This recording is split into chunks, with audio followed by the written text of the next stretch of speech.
In this training video, we'll be going over forms. Okay, and what this is for is exactly what it says. It's forms. So we're inside a job right now for Charlie Rose. These are the forms that you've already pre-selected that you're going to use for this job. Okay, but let's say you want to change what forms that you see here on the side. You may not want daily log. You may not need that. So click on forms, okay, and deselect. Take out that check mark. Deselect the daily log.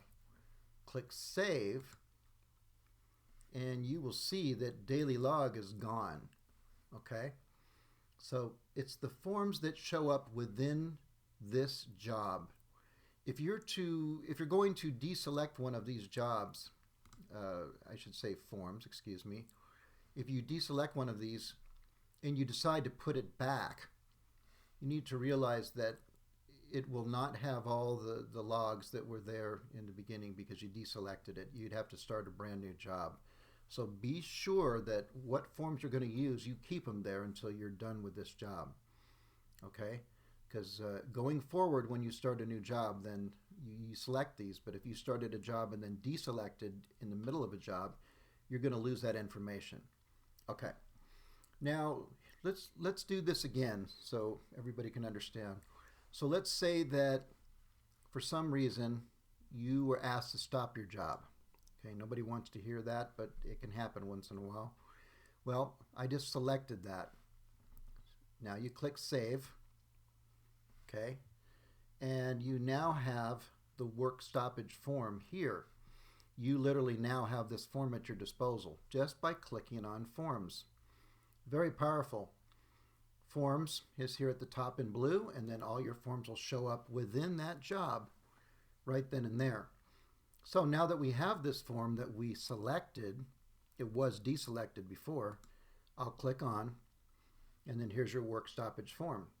Okay, it's that easy. I just recalled this form back because we need it.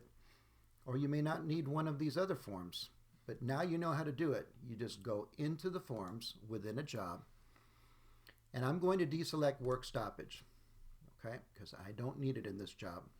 Okay, save, and it's gone. Work stoppage is no longer here. So it's that simple to use. It's a very, very useful tool to have. You are in control of all your forms. And incidentally, which is in another video, I just want to bring it up again.